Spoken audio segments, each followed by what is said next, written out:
are ready to begin. Good evening and welcome to the Monday, March 18th, 2024 Metro Enhancement Program Committee meeting. Starting a little bit late because I was hobbling in here, so if you're watching online, I'm on crutches, so we're doing okay. All right, so we have, first of all, let's do introductions, and we'll start with Commissioner Smith. Rocky Smith, Oregon City Commission. And I'm Denise McGriff, Oregon City Mayor, and appointed all you. Mike Mitchell, Oregon City Commission. Christine Lewis, Metro Council, District 2. Marie Andrews, community member. Judy Schaefer, community member. Eric Buckbauer, community member. James Graham, Economic Development Manager, Oregon City. And my name is Ann Griffin. I'm the Economic Development Coordinator for Oregon City. And she's our go-to person for all of this. I realize that several of you were not here in 2023, but the way that Robert's Rules of Order work, that if you have read the minutes and you can understand what we did, then you can vote on them. Did you get those corrections? I didn't have this recorded, so I didn't know where to look for you had some things in yellow, at least on the last set of minutes I saw. The ones that went out and that I emailed people last Thursday incorporated those corrections. Okay, perfect. All right, so we will look for a motion to approve the minutes as corrected. If anybody has any questions about them, we can go over that. I'll move to approve the minutes from June 14th, sorry. I just spotted. Sorry. Oh, you spotted some, okay. So You got right. I'm not, gosh, I don't think I was even at the time. It says I was on, I've been on the board of the Friends of Ermitinger House, but I wasn't currently on the board at that time, and I'm not now. So it says on, let's see, what would be B, Friends of the Ermitinger House presentation by Ray Gordon. And then it goes on that I noted I could not vote because he's on the board and involved in the project. I was involved in the project and been on the board in the past. So can we cross out it, as he was involved, just say he is on the board of, just put And as on he the was one involved. passed. Okay, thank you. Okay, that's a correction. I had a question mark next to it because I didn't think you were either. No, I've stepped back since, when I'm off the commission, I'm on the board. When I'm on Yeah. the commission, I'm not.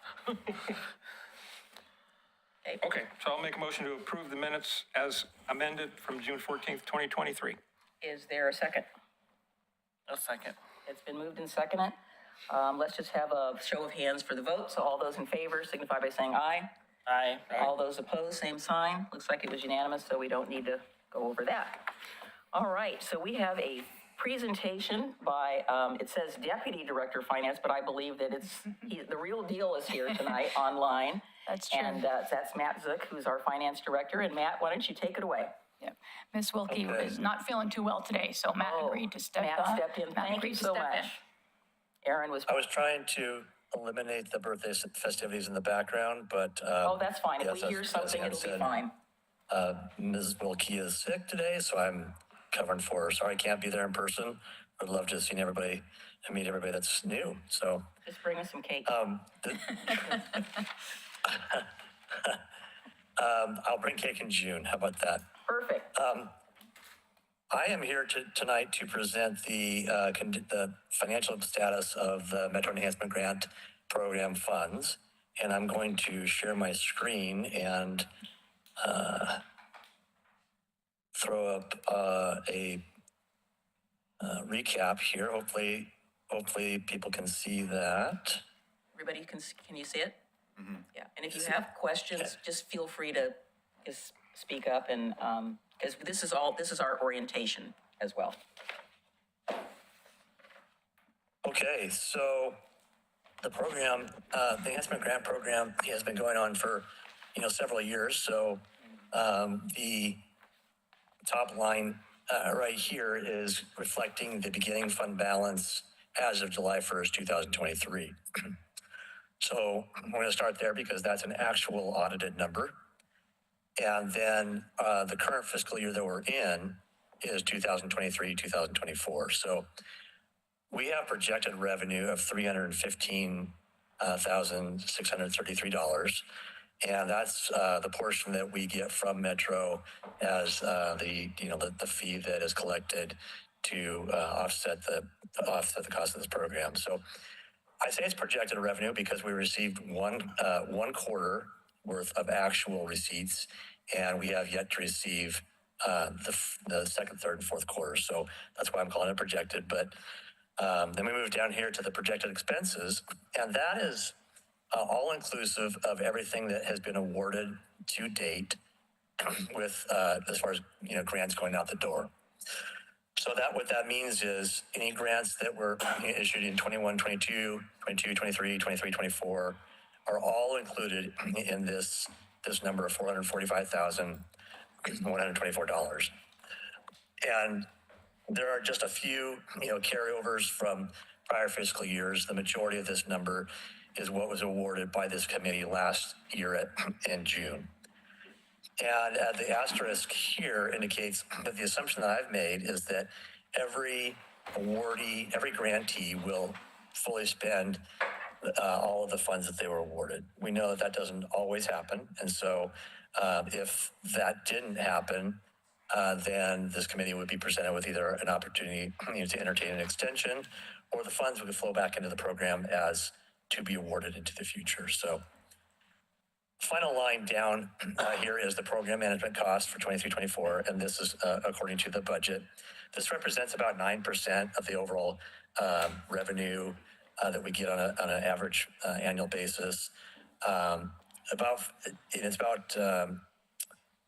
9% of 400,000. There's a little bit higher. We're allowed actually to recoup 20%, up to 20%, according to the Metro intergovernmental agreement, or a cap of 50,000, and we're below that by about 20% of that cap. So, and that puts us, if everything falls according to these numbers, that would put us at the end of 2024 at $492,296, and that is where the anticipated cash on hand that this committee would have to award for the upcoming fiscal year 2024-25.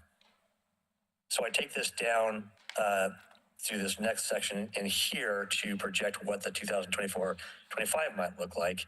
And these numbers that are reflected here are coming straight out of the adopted budget that was approved a year ago. And so these were the assumptions at that time.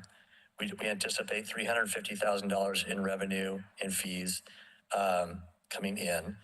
And I believe this committee had a discussion a year ago about actually awarding, more than what was received in that year. So we anticipate $450,000 being available to award for this committee's deliberation in the next few months.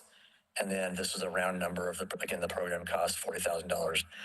So really what that puts the committee at the end of this next award cycle, a year plus from now, will be about $350,000, $352,000.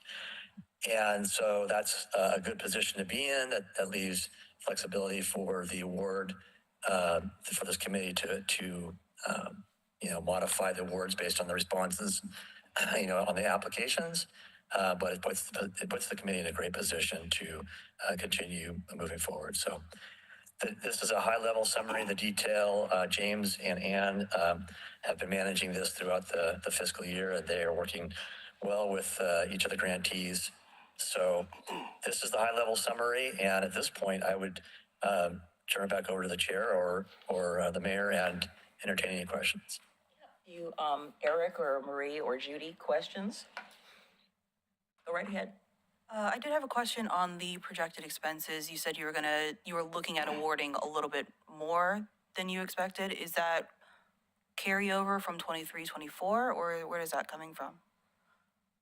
Yeah, this, if you're referring to The 450. this 450,000 here. Mm-hmm. Yes, I am. Yeah.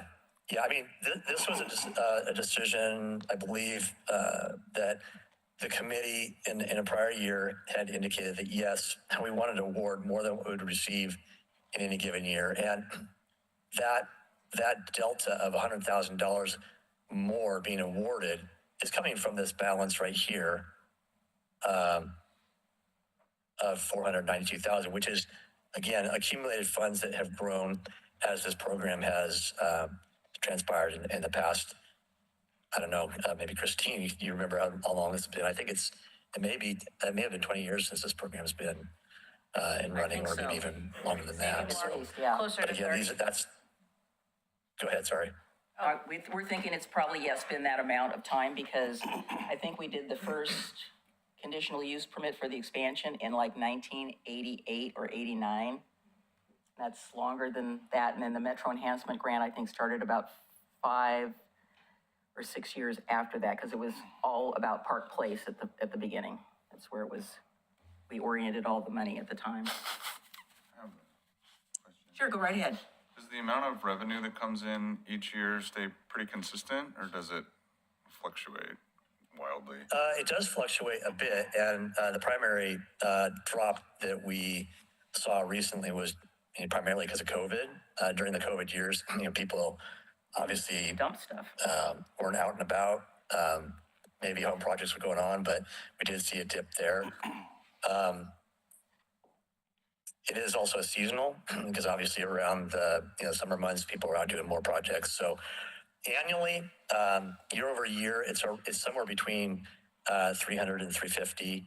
And this number here is maybe we're hoping that the numbers continue to increase, but it might be a little optimistic, but it's all within the range. So that's kind of the dynamics behind the fluctuation in the program. But year over year, it's been for at least the last look back period I looked at was probably 5 years. It's been around anywhere from 300 to 340, 350. I guess, Matt, I have a question for Christine. So when the tipping fees get increased, is that spread across the board, or is the money that's set aside for the enhancement programs in all of the transfer stations, is that fairly consistent? The enhancement programs are funded by a $1 that doesn't vary. So okay. the tipping fees get updated basically with the assumption that the dollar is going to stay no matter if we're at a 8%, 9%, 11% for the rest of the tonnage. So it's based on volume. Yes. Yeah.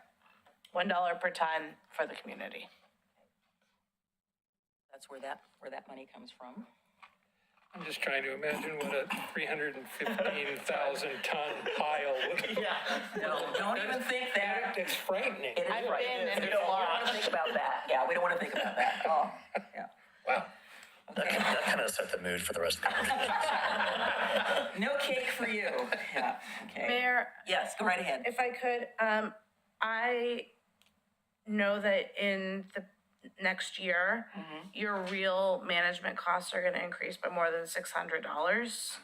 And I would, propose, particularly given the context of 9%, being so far below the 20%, spelled out in the IGA, that you make yourself whole, with city staff time that goes to support this, based off of the rate at which your real costs have gone up relative to the 39,386.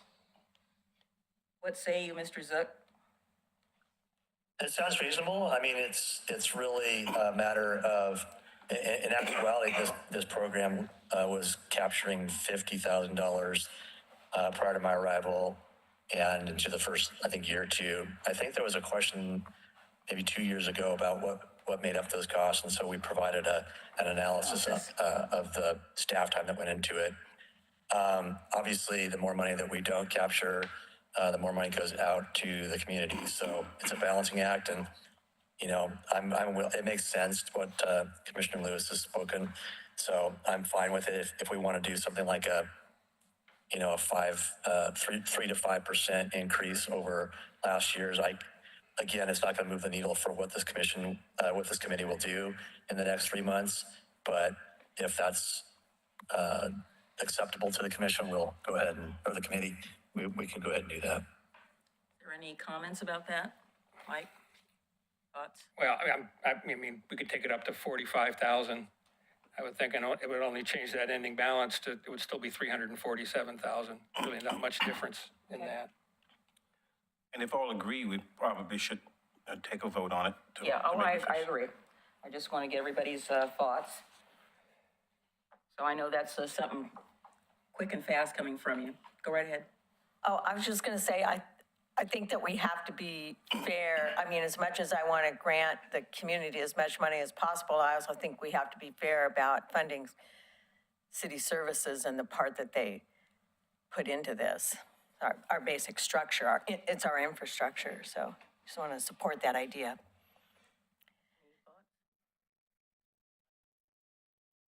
Marie or Eric? So is this something we're gonna vote on Yes. today? Yeah. I just wanna make sure I understand, so, the administrative expenses have gone up by $600, and so that money is gonna be taken from where?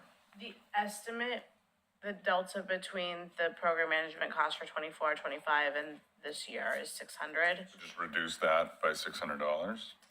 Or, I'm suggesting that instead of carrying over an ending fund balance that is so large, that the city actually go back to that accounting, see how much the costs have actually gone up based on all the real costs of the world, and potentially go up to that 45,000 or whatever the proper percentage is. So that the city is not subsidizing this program. The whole point is that this program should pay for its own administration. Could you repeat the part about in the IGA that it does allow for Right. recouping administrative costs? Yes. The intergovernmental agreement, sorry, let me not use initials. Up to 20% or $50,000 should go to the city to support this program. And if not- we're only at 9% and we're well below the Right. 50,000, it makes sense to ratchet it up a little bit. We don't have to go the whole way to 50, but we could increase it. If you were to go to 45,000, and I've highlighted the blue line, hopefully you can see that. Yes. And to answer the gentleman's question, whose name I do not know, This is apologize. Eric. What is being proposed is to take this number from, and this number down here is really not, it's just a round number, very close to this number. It wasn't implying that the cost only went up $600. It was basically a round number in a budgetary process rather than to carrying it down to the dollar like this. And what's being proposed is to basically go from 40 to 45,000, and that would be a 12.5% increase over the current year. So to take that 40,000 up to 45,000, that would be a 12.5% increase. It sounds like that was proposed as a nice round number, but that would be the percentage. And if you think about inflation, it's higher, maybe not as high as 12%. If you're PGE, definitely higher than that. So. That was So I guess that's sort of the actual numbers as the way I see it being proposed right now. So do we have, And to answer his question, I guess it's 45, if this were to go to, excuse me, Mayor. oh, go If ahead. this were to go to 45,000, this number down here would drop to $347,000 essentially. That's, again, to Commissioner Lewis's point, that's still, plenty of money. So. yeah, thank you. So So, do we know how close that is to what our costs are? Is 12.5% Well, is what I'm asking, is that enough? Yeah, that's a good question. The methodology behind the costs, I was looking at that today. I think the shift of staffing has changed a bit, but, our costs internally, benefits and, wages the city's been trying to keep those, well in line. So I know that 4 to 8% is probably where things are going on the labor side, which is the majority of this, program costs is the staff time, so. I just think about last year and all of the good hand-holding that occurred with staff and calling people and checking up on people and talking to them about their project, making sure they get their project in on time and answering, a billion questions over and over and over again. That's part of what happens at the beginning part. And then, of course, there's questions as they go through and people are requesting their reimbursements or their final checks. And then there's more questions. And then there's the wrap-up report that they have to do that they always call and ask, how do I do this? And it's particularly if we have first timers, they're kind of like, and it's, I've looked at the application myself and it's actually fairly straightforward. So it's a matter of just trying to answer the questions as they've been asked, so. So do we have a motion to increase the program management cost by 12%? 12.5%, excuse me. Is that correct, Mr. Zook? Yes. So moved. Or you could just make the motion to 45, Oh, Yeah. yeah. whatever you want to do. So a move to increase program management cost to $45,000. Second. It's been moved and seconded, and did you second? Yeah. Okay. All right, any further questions? Okay, so on the motion to approve the increase, just signify by raising your hand. All those in favor, and there are none opposed, so it passes. All right. Are there any other questions for Mr. Zook before we let him take his leave? And you'll get to meet all these people in person, so can you see everybody? Over on the, I can see most everybody. It looks like you're looking through a spoon, you know, it's kind of James never looked better, honestly. he's on the curve, he's grading on a curve. Yeah, makes you thinner. There you go. There you go, all right. Like I said, no, I can see most everybody. So I do look forward to being there in person in June. Okay, all right, so we're gonna move to item number 3, which is 24-25 program implementation, and that is James and Ann. Go ahead. Just for the, so for those who are new, we usually before I arrived, we usually had one meeting that we did everything in. And those were very long meetings. And unfortunately, you won't be able to see the comparison because hopefully our meetings will be held at an hour and a half to 2 hours instead of 5 hours. But we normally now have 2 meetings, an administrative meeting, which this is, housekeeping, and then later on we'll have the decision-making meeting for the awards. So what you have before you are topics of discussion, and some of them are policy questions that we'll need a vote on. So I'm going to turn this over to Ann, and she'll go through them one by one. Thank you, James.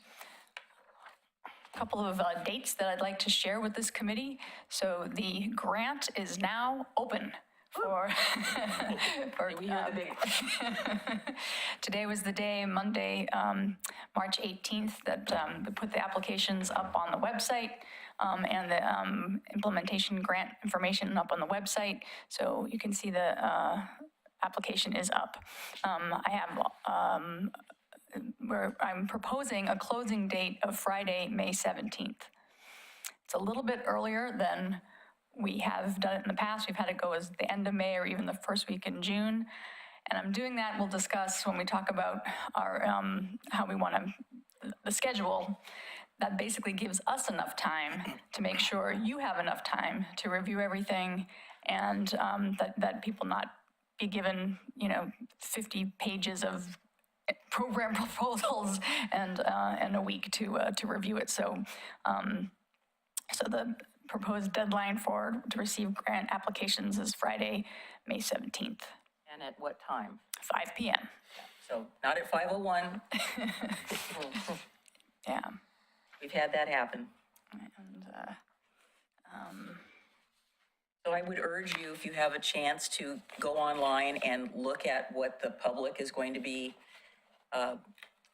submitting, that'll help familiarize yourself a little bit more with kind of what they're looking at and what we're going to be looking at. So you'll see kind of from their side, and then without it being filled out, but that's always, I thought, always kind of helpful. we will also host a public information session. It will be in the early part of April. I don't have a date right now, probably that first Thursday in April, but I got to look and see what else is going on the city calendar. But we will host a public information session. People can come in and ask questions. Of course, my phone's always available. I will say I'm excited by that $450,000 amount. You guys can correct me. I think that's the most we've ever distributed in one year. So we Will really, distribute. We haven't done it yet. I think it's important to make sure that we publicize this broadly and that nonprofits are aware of make sure they know about this program if they don't already. I also add one thing that probably would be helpful if you happen to run into people who ask you about it, I would just refer them to staff. That way we're not having any, because I get it, say, oh, I'm going to apply for Metro Enhanced again. I said, okay, here's who you call Ann. Yeah, absolutely. I'll give you all my card if you don't have it, or just have them call the City Hall and ask for Ann Griffin. And I printed the information that's the PDF that was up on the website. Yes. And on that information meeting, it says April 12th, but it says April 12th, 2023. That was last year's, yeah. Yeah, so you might, I'll have if you don't have a date yet, maybe that should just say to be announced or something until it is set, so we don't confuse people. Oh, they'll be confused anyway, but you know how that goes. Yep. All right. Thank you, Commissioner Mitchell. Okay. So moving on to discussion of grant criteria. Actually, before I move on, so one thing I did want to say too about program implementation. So we've met, James and I have talked with Matt and the finance team. We get good support through the finance team who helps us with the grading and the scoring. So what I wanted to review was the process with folks. What you will be receiving from Mr. Zook that just spoke, an email with links to a spreadsheet, and it will have a way, so you will receive a packet from me that has all of the proposals that come in. Let's say we get 10, maybe we'll get 12. I don't know exactly how many proposals we'll receive. I can give you a paper version, I can give you an electronic version, and you can all communicate with me what your preference is. And you'll get that ahead of time, along with the score sheet. And in your package of materials, you see the score sheet that has those yellow lines. So this is the same score sheet we used last year. For the 3 new members, I met with each of them last week, and we went over the score sheet and what it entails. And so you will have the opportunity to review each proposal and give it a preliminary score based on your reading of that proposal. So before we meet on June 17th, you will have the opportunity to do that. Then you can just log into the spreadsheet that Matt will send you, and you can enter your grade in. If for any reason you don't want to do it electronically, if you just want to do it on it's easier to read a paper copy and you want to submit paper copies to staff before that day, that's fine too. You can just give it to me, drop it off at City Hall, however is easiest for you, and then we'll enter it into the spreadsheet on your behalf, so. But the key is if you're going to do it by paper, make sure you get it to us well before the meeting, because Not at the meeting. Not at the meeting.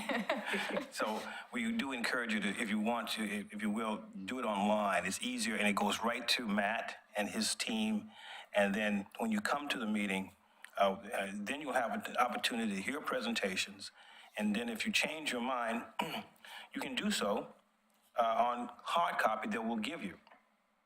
And so Matt will have obviously he will have what you graded before, and then if you change your vote, we'll give him the copy where your changes occur. Now, of course, you don't have to write your name because it'll be printed on there, so that Matt and his team can clearly read your name and know who's making the changes relative to what they did before. So we'll take a 15 to 20-minute recess that evening and update the scores. The other thing that's nice is that you'll have the opportunity to ask people direct questions. So they'll make a 3-minute presentation, but then, if you're reading something in the proposal and that does not make sense to me, you'll have the opportunity to speak directly with folks making the proposal. Has a little bit of drama, like, when they tabulate the stuff for the Oscars and the auditors from Ernst & Young come out with the box that's locked and, then we open it up. It's, very, very dramatic, very dramatic. And our finance people do a great job, and there's a lot of fanfare. Everybody's sitting here on pins and needles, of course, and So I haven't made a complete switch to electronic, and I myself like to do both things. If you send it to me electronically, I will print it out at home because I like to do my scratching around Sure, on paper, but I will submit my scores electronically. I do the same thing. I print it out first because I'm sitting there noodling around with it while I'm reading them and going back and forth, and then I don't have to have the computer open Right. while it keeps refreshing itself 50 times. So All that. I I do the just same have thing. to do both. Okay, terrific. Any questions about how that process will work? Yeah. So how did your individual meetings go? Did you feel it was helpful to have that background before coming today? Yeah, absolutely. Yeah, so that was staff's great idea, so. We haven't had this many members come on new at the same time, so the orientation is really good. Well, terrific. So there are, moving on to the next item, which are there's some specific aspects, the discussion of specific grant criteria. So some of these we have talked about before, but we haven't voted on it or made it official. So there's a couple of things that I wanted to make sure we had the opportunity to discuss a little more formally tonight. And let's see here. There are three of them, actually. One of them has to do with real estate improvements that are made to properties that are either owned or leased by nonprofit organizations. Oh, wait, And- go with the grant criteria first. You have B, grant criteria prohibiting against self-dealing. Yeah, so that's the self-dealing, property owned by nonprofits, and the, how we are asking our grant recipients to document local resident participation. So those are the three aspects that we want to discuss. And the first is self-dealing. James, would you like to? Yeah, and you did not know this, but it's staff's responsibility to make sure everything is on the up and up with regard to our applications, but we have run into situations where an applicant has submitted an application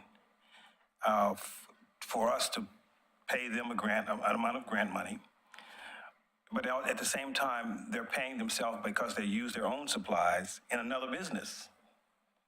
And so it's almost like double dipping and self-dealing. So that is totally inappropriate. And we want to make sure that we're on the record against that type of behavior, because it is not appropriate. You can't do that. You shouldn't do that. But there's nowhere in the application process that says that.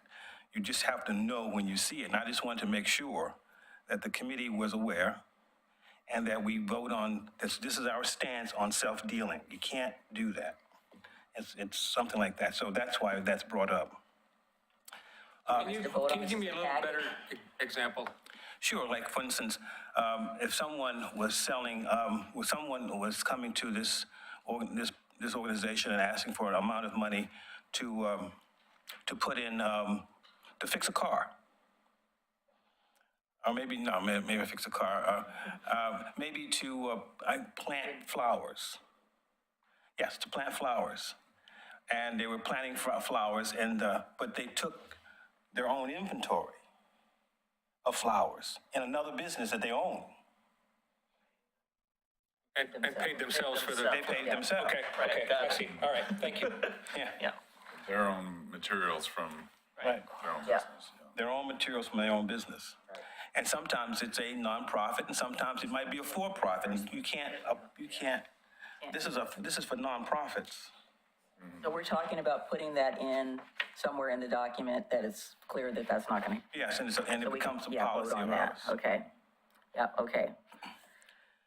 So we can I'd certainly accept a motion on this if any. You want to talk about them all and then we could make one motion together? Oh, well, sure, we can do that. Or we can do them separately, whatever's the committee's pleasure. All together. Okay. Okay. The next one, you want to take that in, or you want me to take it? I'm happy to take it, James. Go ahead. One thing that's very important is that the benefit of each project is to Oregon City. So I'll give you an example. So we want to make sure that people, or if the project is happening in Oregon City, we want to also make sure that the benefit is to the residents that are here.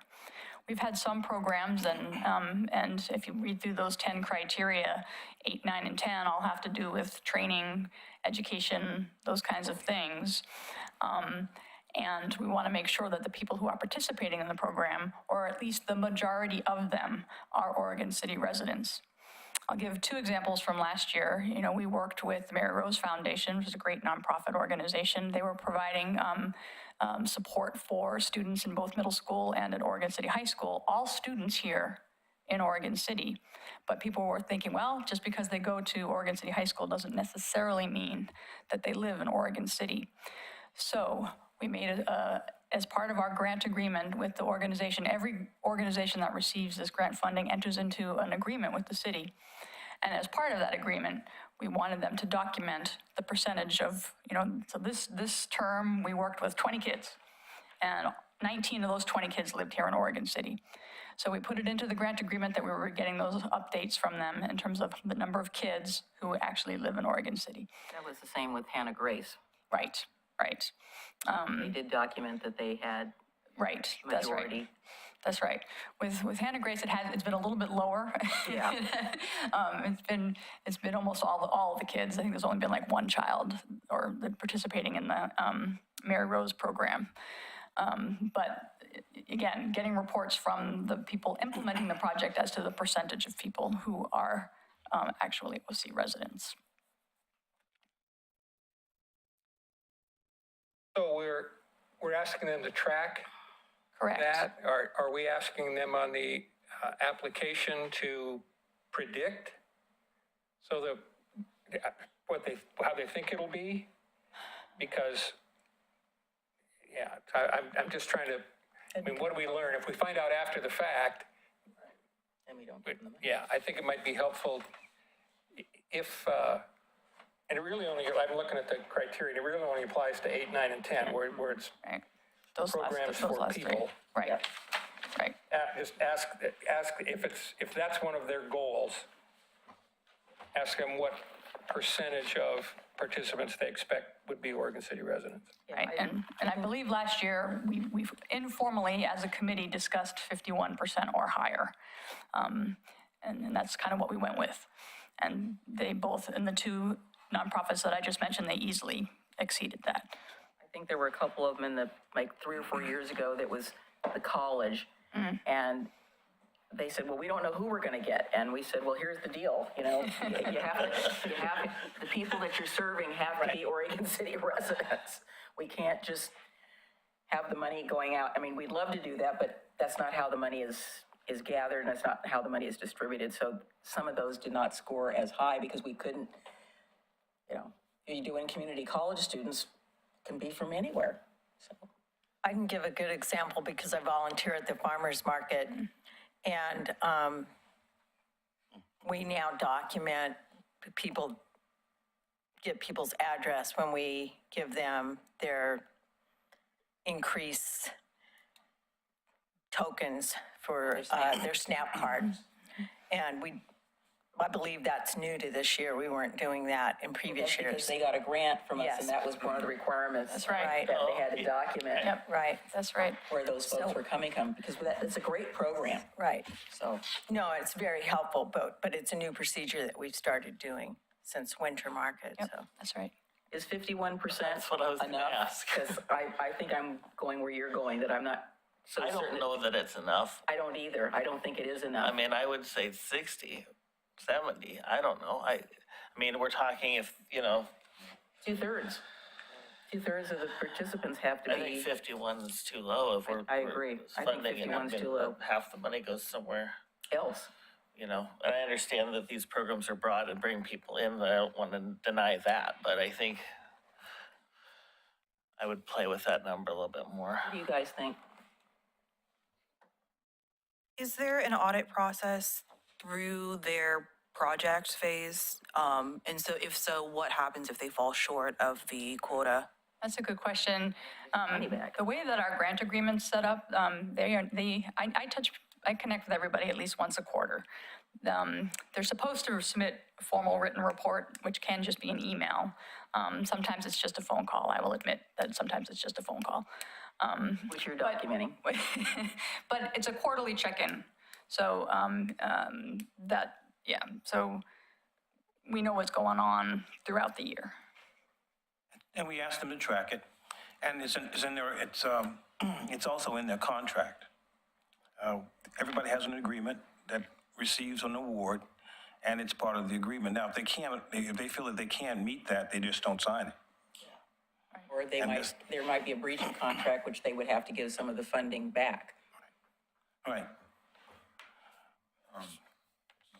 So we've talked about, you said 51% is maybe too low. Would the committee entertain 60? I have kind of two very different thoughts. I mean, one is that I do think 51% seems a little low, but then I have a completely different thought, where I guess I'm just questioning, you know, a situation where the funds would be given to an organization, you know, where all of the participants aren't from Oregon City. I guess what I'm thinking in my mind is there's still a benefit to Oregon City residents, in like the example with the farmers market, even if the sellers are not from Oregon City, that it, you know, it's a benefit to the community to have this market kind of regardless of where the sellers are from. Yes, I guess I have two minds about that, because we don't want busloads of people coming because we give double up bucks, and then then running out of money in the middle of the year and not having our needy citizens getting it. They need, yeah. On the other hand, this looks a little bit like an administrative. It could be difficult it's hard to take money back if it's not me. They don't get it all at once. So Yeah. the money is given, the money is given out as a reimbursement. You can get a certain amount up front. So it's not like they're having to give it back. They just aren't going to get it. Right. If that happens. So it hasn't been dispersed if this situation comes up. But I mean, I understand what you're saying, but I think part of the issue is it's where the money is generated. It's just like, we get a lot of requests for things where people ask us to do certain things, but if they don't live within the city limits, it's very hard for us to say, we can't take the tax dollars being generated in this particular community and spending it if you live, you know, off of, you know, Beaver Creek Road out by Highland, you know, that's kind of in Clackamas County. And so we have situations in Oregon City where our school district is bigger than our city limits. I mean, we've got one of the schools that's in Milwaukee, you know, it's Candy Lane. I mean, it's technically unincorporated Clackamas County. We have our library district, which is bigger. So there is a little bit of a difference between in city residents and out of city residents on some of our programs and things, because we charge the people that don't live in the city limits a little bit higher fees. And in most of the jurisdictions all do the same thing.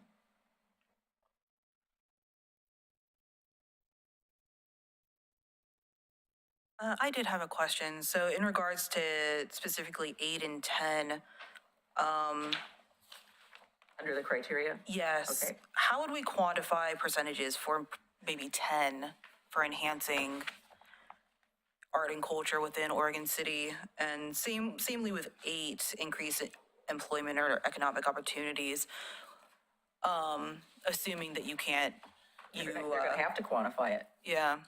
Is there a measurable way we would want them to do it, or is it kind of based off of what they, best effort on their part? It's probably the best effort of what they're doing and what they're proposing. You know, if they're doing job training, just to use an example, I would say that, let's say they've got 100 clients, and I would say at least, you know, 60 or 70% of those clients need to be in Oregon City in order to quantify that, yes, we're trying to get them into jobs or whatever, something like that. In that scenario, if we were to grant that funder, would all of those participants still be eligible to utilize the service, or would it just be the ones that were Oregon City residents? It depends on what number we decide on that they have to meet threshold of this many residents have to be served. But let's say that we set the threshold at 60, they had more than that, let's say they have 70. What happens to the remaining 30 who aren't from Oregon City? They can still. They still can If that's our participate in the number, program. then that. Okay, yeah, that's my question. Yeah, they could still have 30% or 30%. They're not exempt from being able to Right. participate. They would be able to participate because it would be the whole program. And is that just for the duration of the project, or is that Yes. year over year audited? That's for that particular, I mean, if we set a number, then that'll be what the number will be from now on until it gets changed again. Okay. I guess from my perspective, I'm okay serving a number of folks who don't live within city limits, but are captured in the program, but it should be the minority. So I'm not strict about 51%. I think 60 is fair. I think for programs where there's a clear intent of sign up and screening and acceptance, it's just fine of us to require a really good number in accounting. But thinking through like arts and culture within Oregon City, if somebody puts on a play outside of the library, great, cool, you've done it, check mark, because you're at Oregon City Library. I don't care if the majority of people who go see that play live in Happy Valley. But they did it here in Oregon Yeah. City. But if they did it in Beaver Creek, that would be a problem. Yeah, that's right, yeah. But it also, at the same time, is that sometimes when these art programs, so to use your example, an art program occurs, it might be helpful to know who's there so that they can market it the next time they do it. And it's just good business. So, I mean, if you make it a requirement, they will follow through. And it's to their benefit because they get to know who their customers are. As long as we're not adding a barrier for them to engage when they wouldn't already be engaged. I guess that's the flag I have, is stopping by and listening to 10 minutes of Shakespeare sonnets. I would be really offended to be handed a clipboard and asked my address. But if I'm signing up for a job training program, I understand you're gonna know my DNA. Well, I'm fine with 60%. I guess I'm a little reluctant to go much higher than that because, on the one hand, yes, this is Oregon City funding, but on the other hand, a lot of those tipping fees are being paid by people who don't live in Oregon City. And that's to offset what they're doing. That's why we're getting the money. Because it's in our town. Because it's in our town. Right. So, but I understand the second Yeah, point. I don't have any problem asking them to pay. We're going to do motions later. Yeah, so we have one more thing. Okay. Yeah, we have the last one. The last item is happens to deal with real estate, and this can be a little tricky because the topic is, or the subject matter is, or the situation is, if a nonprofit owns a piece of property and they want to paint the building. And they want to put in a driveway or something like that, how far do we go with real estate improvement? Or do we go at all? No, we booted out the driveway application. Right. We had somebody that wanted to put a roof on a building that was not owned by the nonprofit, that was owned by a private property owner. And I was adamantly against that because I said that guy could boot them out and then here we're paying for somebody's roof. I said, no, that is the responsibility of the landlord. And that, So I'm not inclined to do real estate improvements. I don't think that will enhance, unless it's something that benefits the public, like somebody putting in an ADA walkway or something like that the public can access to see something. But roofs and driveways, we've already had those. Well, one of the things, let's just stay on this theme for a second, signs. One thing that's been proposed is signage. Nonprofit organization wants to put up a sign or put up an exterior light so that people can read and, they're renting the place, but they get a letter of agreement from the property owner. Nope. If it would, with the idea that it would help people find them, or I think that's a landlord thing. it's a landlord thing. I mean, for me, the issue with that one was that it wasn't their building. Right. Because we've had, Own their building. Yeah, what if they own the building? Right, How well, would that it change does, things? it does say in the Metro rules that the nonprofit can lease the space. It doesn't say they need to necessarily own it. And we're gonna spend a minute on this because it is gonna come up. I know, and I know that the Metro agreement says they can lease the space. I just have a real problem spending money for this improvement that goes to a private property owner for something that they should be doing to maintain their own building. I don't think that helps the community. It benefits the property owner. The only time I ever remember that and I don't know for sure if we made that exception, but in the instance that well, in one instance, it's a public building, or a museum, where I think there was one year we had one of the museum needed Windows that moved. HVAC or Yeah. something, or I mean, there's been multiple times that's come up where it was like, okay, the fixes of the building were beyond the ability of the organization to the fact that it could close the museum itself, which is a little different. I know you're kind of getting into other things, but I remember that's come up before too, and that's a little bit different. Yeah, and we made an exception for that because that was a situation where it was either this gets done or it closes, and because you can't operate without. I don't think we would have done that for a private. No, we definitely would not have. Business or organization, but. Nope. Yeah, and then we had the issue with one applicant. It was just inside the urban growth boundary, but outside the city limits. It was, yeah. But there's an interesting situation now. If you're leasing a building, Right. it's the landlord's responsibility. Right. And if you just stay with that just for a minute, I think that's pretty straightforward. Now, if you own a building and you're a nonprofit and you want to and your air conditioning is going out, you could make an exception there. Yeah, and we did on that particular instance, but it wasn't something that we normally have done. Yeah. We felt that it was really extraordinary, those circumstances. And if you own a building and you wanted to plant shrubbery around your property, does that work? Yeah, no. 'Cause that could get dug up and taken away. It would kind of depend on what the purpose of the shrubbery was for. I mean, they could, if they made a compelling argument to me Training thing or. in terms of environmental. So just making it look better? Something about landscaping, gardening. Yeah, so just making it look better does not or count. That's not some compelling to me. improvement that was for the general public, I would see it. Yeah. If it's just for the enhancement of their space, Right. I wouldn't agree with that. But Absolutely. if they showed me that it was energy efficient, program, water something. efficient, and some other things, I might, and had an educational piece, I might be more inclined. So what I'm hearing, so we're clear, so what I'm hearing is that it's very clear if you're leasing the space, the landlord. Not Metro Enhancement quality. That's not, but if you own the space, whatever you do to your real estate or your piece of real estate has to benefit the public in some fashion. Yep. Right? So that'll be a good demarcation there. Case by case basis. Yeah, so if we just say, like you were saying, James, results in rehabilitation or upgrade of real or personal property owned or operated by a nonprofit that results in a public benefit. Right.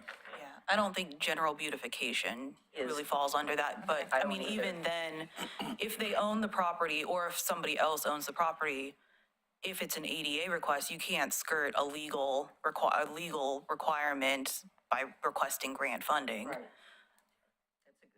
That's a good point.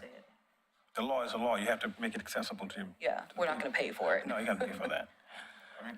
So the other thing that is not maybe part of this section, but we had a situation, so one of the things that I have an expectation of is that staff is going to review the applications.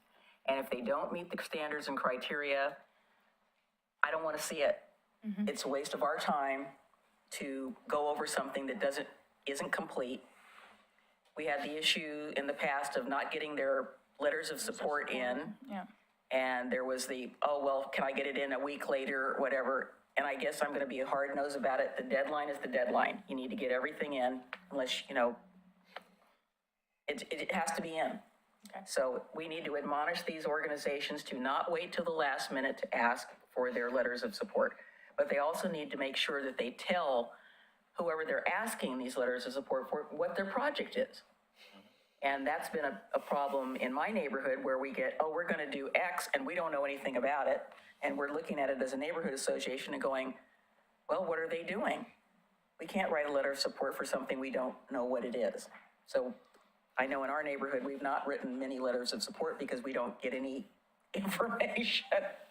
And make sure the letters of support are pertinent to The project. the issue.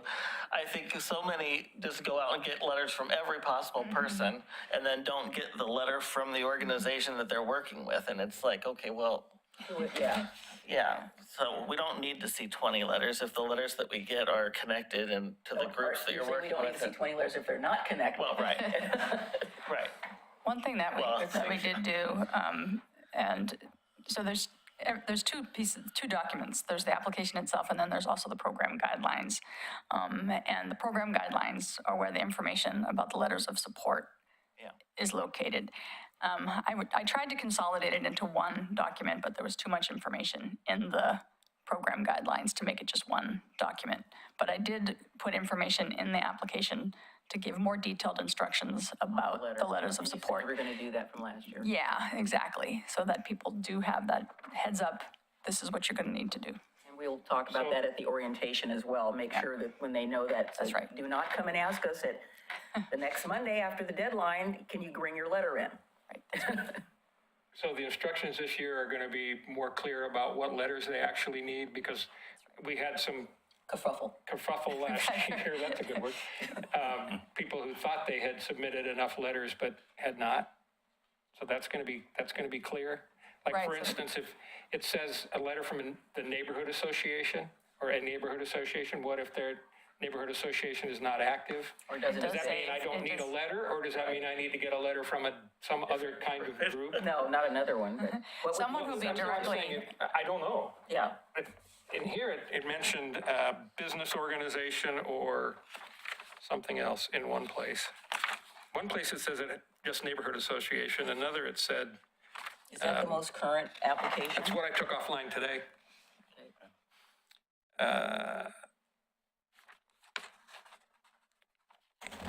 Neighborhood association, business association, or government entity. Says that under application content. So they should be able to hit at least one of them. And does it say at least one? Yeah, and that's a It clarification. does say at least one. Okay, because some people thought they had to get all three, or they were super confused. Well, the problem with saying at least one, if they get one of those and then they come in and they're doing a project on a property and they didn't get a letter from the property owner, that's the issue. I mean, or a city property, we've had things happen, grants for city property, and then there's no letter from the city. So, so clarify that. If it's done think on a you piece just- of property that they don't own, is there I something mean, if you're that working says- with a particular organization, that organization needs to have a letter with it, or if you're working on someone's property, that person needs to have a letter with it. Those should be given, and then the other ones are kind of added to that from the neighborhood support or whatever, I think, but. So maybe it doesn't say at least one, maybe it just says what you just said. If you're Right on now it public is, right. property, you have to have a letter from the city. If you're on private, you have to have it from the Or owner. whatever the public property is, it might not be whatever our property. it might organization be you're partnering the with. town's. Or from the property owner. There's also, Well, that you have property to owner have an will take care of it. acknowledgement from any city department that's involved, like if you're gonna work in a park or whatever. So it has to be pertinent. It should be pertinent to whom they're working with. I mean, that's a Absolutely. direct Right. line. Yeah. I ask you, Commissioner Smith, to repeat what you were saying. So you're saying that there Well, are it falls under, I mean, if partner they- organizations, if there's a Yeah, partnership. if they say, okay, we're doing this project with Girl Scouts and there's no letter from the Girl Scouts, I mean, Okay. that's a big red flag. And, All right, or. well, then we should Yeah. specifically Part- add that yeah. then, okay. Yeah. If they're doing a project in cooperation with another organization, the other organization needs to We need to see that. see the support, because. Unless they're the presenters themselves, which is possible, but. maybe they don't know sometimes about the it. thought is usually if there's partnerships sometimes where we don't see the letter from the partner. There was definitely a project about 2 years ago where there was a public entity and they didn't know about it, Right. Right. and it wasn't us. I was like, oh, okay, that's a red flag. We've been through we've been through all of the criteria that we wanted to clarify with you and get your direction on. Now that we have that direction, we're ready for the vote, Mayor. So we had 60% as a suggestion. We had that there will be an addition of no self-dealing. That what was our conclusion on the property, rehabilitation of property owned and operated by the nonprofit organization? We had two realizations. On the one hand, if you own the property, and if you're leasing the property, it's the landlord's situation, so that doesn't fly. Right. And if you own the property, and you want to do that, it has to be a public benefit. Right, has to be a public benefit, okay? I think, I'd like to say that I think the criteria that I would have in mind when I was, thinking about the admissibility of different expenses, I mean, the first thing I would think of is, does this organization provide some benefit to the community? And if so, is this expense that they're applying for something that they need in order to be able to provide that service? And I can imagine, a situation, not the leasing situation, but I can imagine a situation where it is, if this organization doesn't get a new roof, they go away. And so I would think that, I don't know, that's one that I might want to kind of debate a little bit if it came up. Not just immediately dismiss it. Well, the roof issue had to do with the lessee. Yeah. I'm not talking about a project. Yeah, no, I think that one, I agree with Well, not funding the that one. museum issue, I said it's kind of towards that It was point. an So, yeah, I it was mean, very if exceptional. they can explain it in a compelling way that, Yeah. we can understand, I think And they that's. bring a lot of cash. But if, The match. if you own a building and you're supposed to put in an ADA ramp, Yeah, that's, that's law. You have to, Yeah. even if you didn't have the money, you have to Still do have to that. do it. You have to still do it. agree with that. So those, there are nuances. And some of that we'll just have to handle, I think, in the way we score. Yeah. But I think I think we, on that particular matter, we can say in general, if you're leasing a piece of property and you want to make it nice, that's not. That's not good enough. Yeah. And if you own a piece of property, it has to be of a public benefit. Right. What about like administrative costs and things like staffing?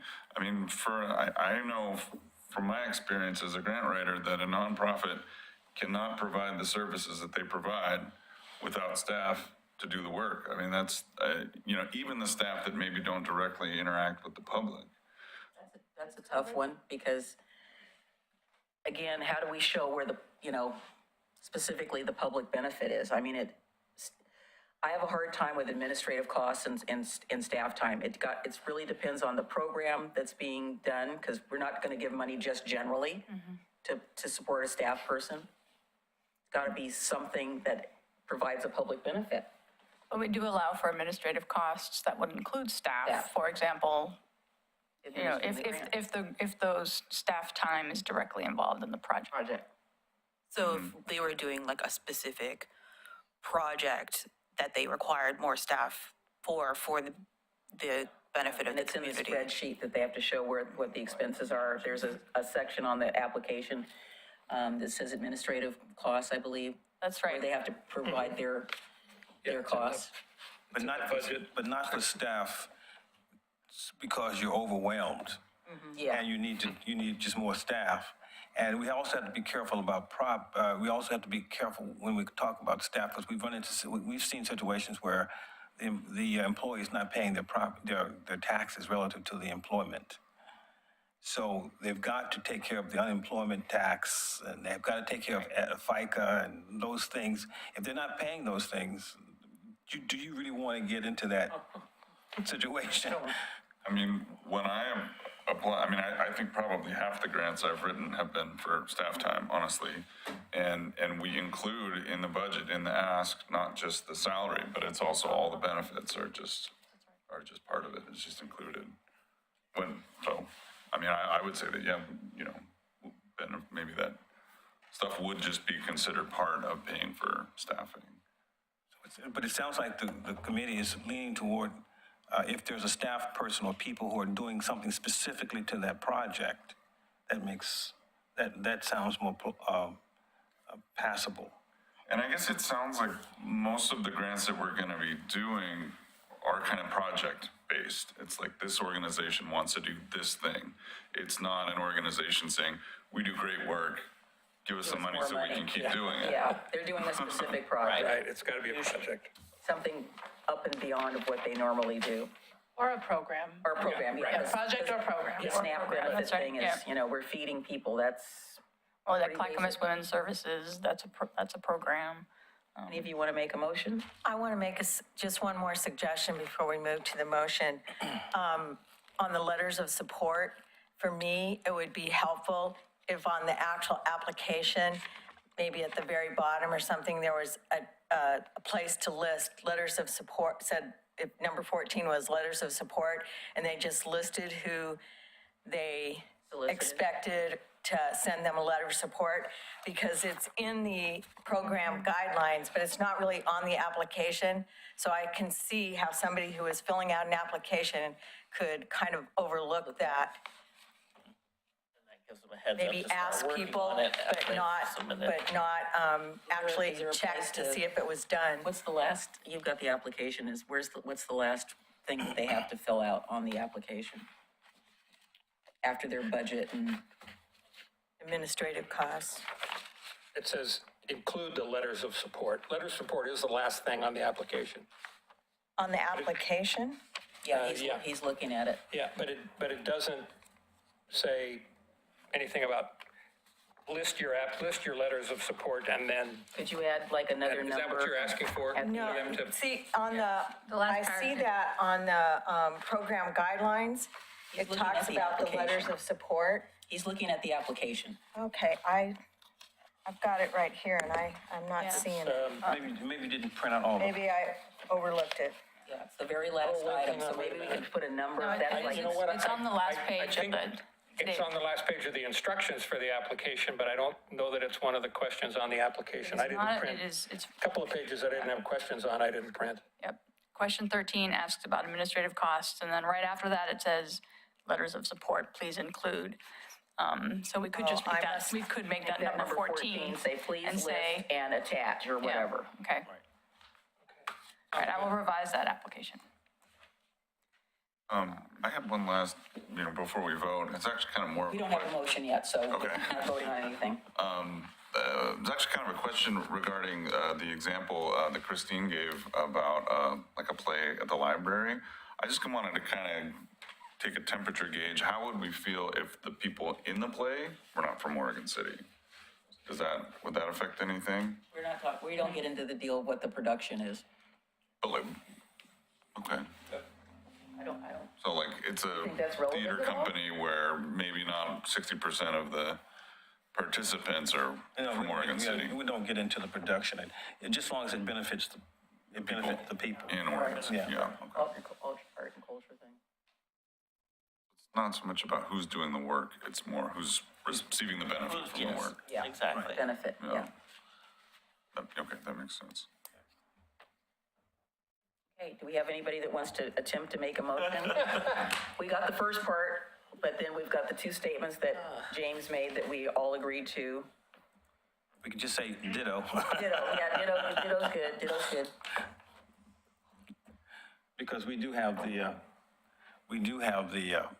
notes. Do we think we're, Yeah, we're ready for a motion. okay, My so ride. I guess I'll make a motion to make the program revisions as discussed. Okay? Second. So it's been moved and Moved to seconded. second. It's been properly moved in second. Is there a vote? Yes, all those in favor signify by saying aye. Aye. Aye. All those opposed? Looks like it's unanimous. All right. All right. Is there anything else? Yes, there is. Okay. Are we number 5? We're on number 5? I don't know, are we?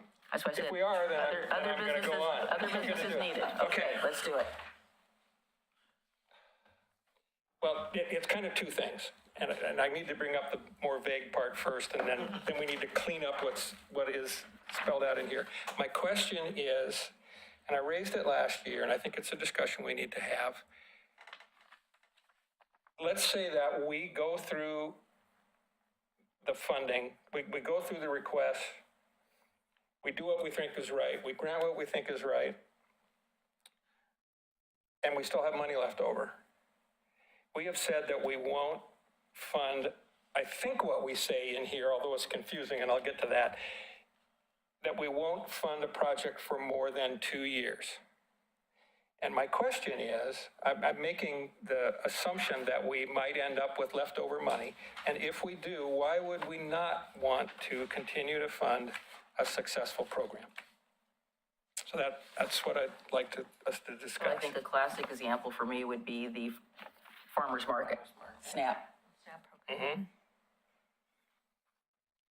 So what I'm proposing, I guess, is instead of saying we will not fund for more than 2 years, we say that, I don't know whether we say that priority will be given to projects that have not been funded, or do we say projects that have been funded will only be considered after new projects are funded and funds are remaining? We could.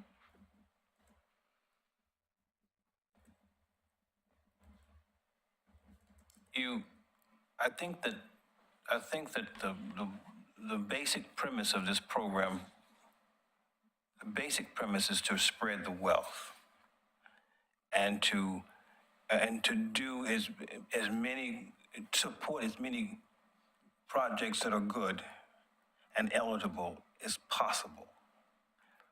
But I don't know if it was designed to keep funding the same entity over and over to the point where it gets to be an entitlement. That's the thing. Yeah, I get what you're saying, but I don't know. I guess I would hate to see us leave money on the table if there were projects that were worthy but had already been funded for 2 years. And keep in mind too that a lot of nonprofits can't handle more than $50,000. They just cannot absorb it. Right. They're very small. A lot of them are very small entities, and to sort of just throw money at people, I think that and just keep funding the same entity over and over would probably strike as just the general public, if they knew and paid focus and paid attention on the program, people would probably be concerned about it, entitlement, and then other people will stay away because people will say, well, the fix is in, and you don't want to give that impression. It's a good question, Commissioner Mitchell. I think it's a great question. I mean, do we want to just call the elephant in the room, which is the farmer's market? They do apply 2 out of every 3 years. I do feel I'm sympathetic to what you're saying, that there are people in our community that are hungry, and if they're able to if they're able to stretch their SNAP dollars, I think everyone can agree that's maybe we just specifically, rather than trying to Carve it out. right. I mean, I don't know. That would be up for the committee to decide, but that would be naming a specific organization, and then it's not necessarily the nonprofit of the Oregon City Farmers Markets that's getting the benefit. It's the people. Yeah, in the program. I know we've had this, I know I've had this conversation a lot, because we go back and forth, and I can get both pieces of it, but I know we've argued this multiple times in the past. It has been. And part of it is getting around the flexibility of dealing with a program that, yes, absolutely is 100%, something that is successful and we want to support. But then we have had in the past too, where, okay, even when we say, well, what is the specific wording? Just the organization's only allowed 2 years Well, it for that, or a depends. specific program, because, It depends on where you Right. read it, because it says both. right, okay. And so what we've seen Okay. is, I don't have the application in front of me. in I the thought we were event that gonna it have it says up on- project, then the same organizations just find a new project every year, so they're still getting the same, we've had that where the Okay. same organizations are applies applied for every year, and different they just projects. expect it, Different. but they change the name of the project, and it's a new project. Of course, the other project money comes from somewhere else, so it's kind of this supporting a program, into the, and I think most of the time, at least when we've looked at it in the past, way past, and I think our counselor will give some input into this, which is, the intention is to, start new projects, help organizations with these projects, and not necessarily being a source of ongoing funding, and hope they get off to the ground and are successful on their own. That's the way we've kind of taken it in the past. But I guess with all these, there's exceptions. I think if an organization like, came and we had money left over, and I think there's a way for any organization to request that and try to convince us. There's exceptions, you know, if they can convince that that's, Could you read So, both of sure, those? okay, so in program guidelines, eligibility G says applicants may not seek CEGP funds for more than 2 years in a row. applicants. That's, But yeah. then, under application information on page 3 of the guidelines, it says prior applicants and/or projects may apply for funding. However, funding will not be awarded for more than 2 consecutive years. And then it says prior applicants that submit applications for new projects will not be considered reoccurring. And then on the application, it says, it asks, have you received an enhancement grant in the last 3 years? And doesn't say anything about whether or not it's the same project. Applicant or project. So if we decide to go with, and I'm of two minds on whether it should be 2 years max. However we do it, we need to spell out whether it's the if it's 2 years, if it's the applicant, or if it's the project, and make sure that everything we're in here is in agreement. Matches. The way we've done it is the applicant. Okay, well, we need to make sure everywhere it's applicant? Yes, so Well, then that you can't propose, even if you've been awarded, even if you come up with an entirely different proposal, you will not get funding, is the way it is. So are we talking about an applicant or an organization that's the applicant? The organization, that's the applicant. So like, and I could come up with a different project, but I'm not gonna get the money if I'm the same Same organization and the same applicant, okay. With the current rule, if they got funding for 2 years in a row, could they then take a year off and then Yeah. apply again for the 4th year? Yeah. Although I think we've seen the loophole there, which is Yes. then you go become a partner of somebody somebody else. who's never applied before, and in your third year, Right. That your has project is the same, but you're a partner. That has totally happened. That has yeah. totally happened. Which is why I feel strained in this conversation, because otherwise I'd be like, absolutely take a year off. Right. But it's unfair that the farmer's market, because they are one entity with one really good program, doesn't play the same game that others do with their partnerships and their relabeling of projects. But I guess the challenge in public service is that while you're trying to do good and trying to do the right thing, you don't want to create a situation that is actually takes a different turn. And then because this is public money.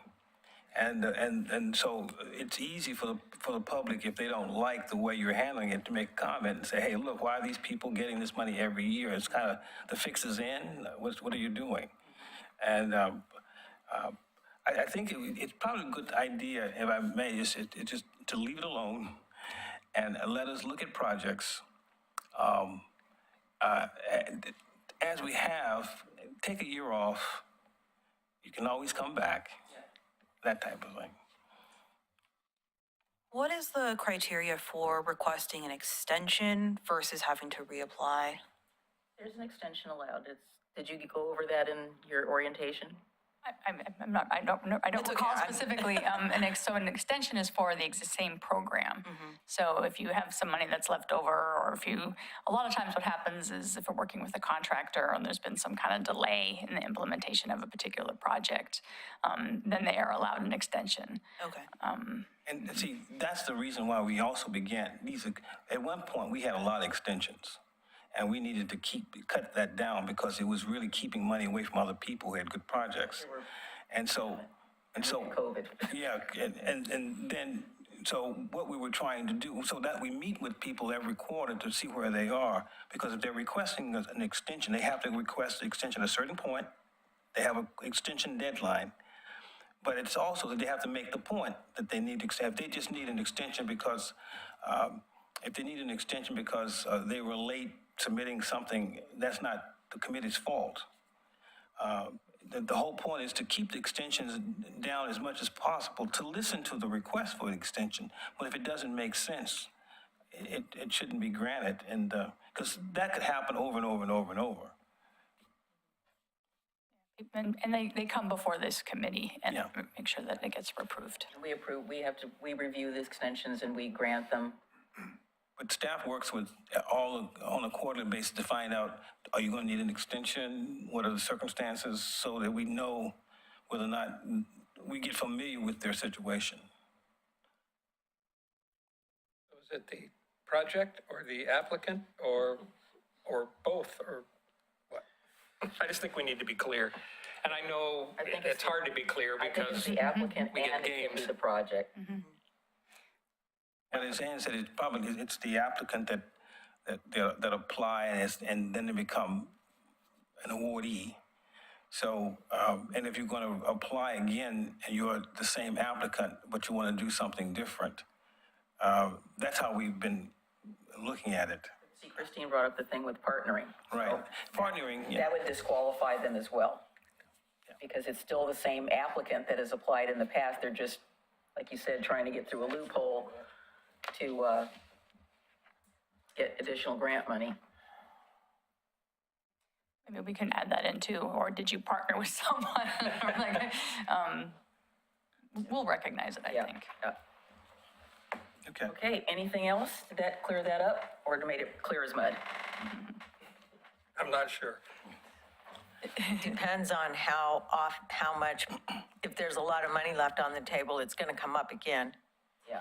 at least. Well, I think we now take that I'm cross aware that of it, bridge I when will. we get to that bridge. Well, and I think that just switching up the project every year and trying to apply every year should be inadmissible. I you know. agree, yeah. Yeah, we've had that happen too. All right. Okay. All right, well, being that there is no further business, I want to thank everybody for coming and keep your eyes peeled for the new updated information. So we are adjourned. Thank you.